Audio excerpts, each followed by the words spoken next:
Adam Hill and Gilbert Manzano here at the Orleans Arena, semifinal Monday of the West Coast Conference Tournament. And that means two things. One, Vegas Madness is officially in effect. And two, Gonzaga is winning and moving on to the finals. It happens every year, 21 straight years. They did it again tonight. They rolled over San Francisco.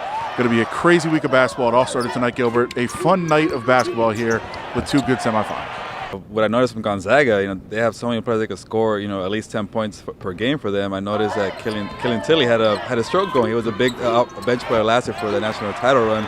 He's not kind of their star that came off the bench from a year ago. I think he was almost perfect from the field. 10 of 11 for 26 points. Made all 5 3-pointers.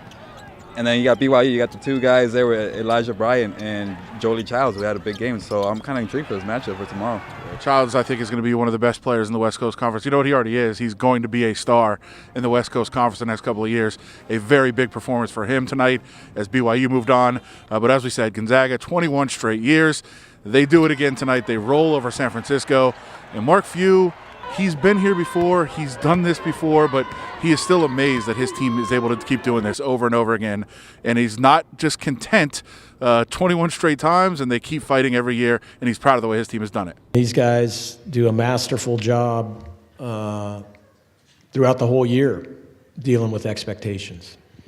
There's great expectations put on this program, and there's been even more put on this program after what these guys were able to accomplish last year, going to that national championship. So these guys have shown up every game probably except North Dakota or whatever. But I mean, that's remarkable in itself. So Mark Few is here every year with his Gonzaga Bulldogs. They are here once again in the finals. BYU will be their opponent. I know a lot of people thought it'd be St. Mary's. BYU got the job done tonight, really on the offensive end of the floor. They shot 61% from the field. St. Mary's just could not dig in on defense and get any big stops. It was a 10-0 run in the second half that really keyed things for BYU to beat St. Mary's. St. Mary's goes home.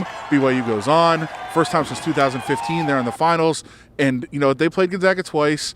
Didn't really go so well for them, but they are excited. This is a team they wanted another crack at, and Dave Rose told us all about that. I think that the bottom line is we feel like we were built to win this tournament. We feel like we were built to play 3 games in 4 days and to be able to win them all. And defensively, I think it's a pretty good team. Offensively, when we played really well down here offensively, we scored 85 points in both games. I think that the biggest thing was to get the guys to believe in that. And when you talk about the energy that they played with in the second half, I'm just really impressed with our guys because I think they really believe it. And we got a tough challenge tomorrow, and we'll get back to the hotel and start worrying about that. But this was a really satisfying win for especially our guys that have returned from last year, because last year was kind of tough in here.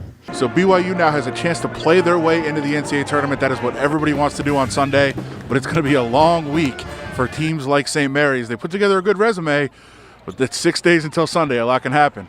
Yeah, but don't tell Randy Benning that. He was pretty fired up when they asked him, what do you think about your chances of getting that bid for the NCAA tournament? And he went off about it during the podium talk today.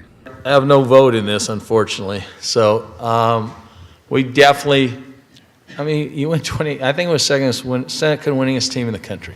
And come on. Do we need to discuss that? It's silly. We have a team that played the national championship game last year in our league, and we're 1 game behind them. I don't know. If we don't, then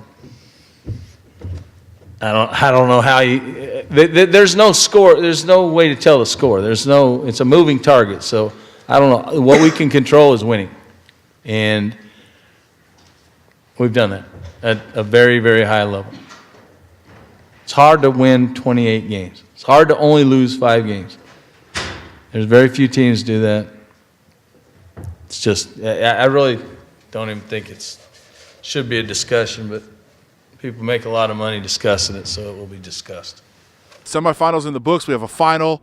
Gonzaga, BYU, 6 o'clock, ESPN. We'll be out here. Make sure you follow along for all the action. Gonzaga has done it before. Will they do it again? Will they win yet another West Coast Conference title? A tough matchup against BYU.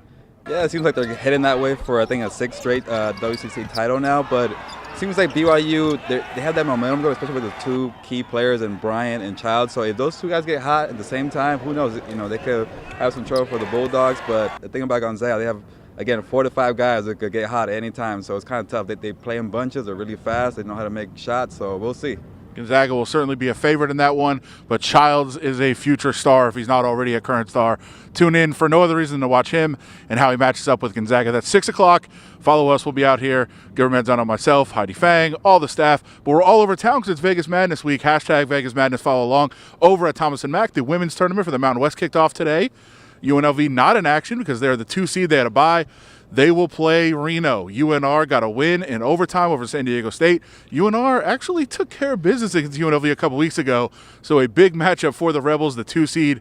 See how they do and how they move on. That is at 6 o'clock as well. So we'll be all over town. Make sure you follow along. We'll keep you up to date on everything you need to know.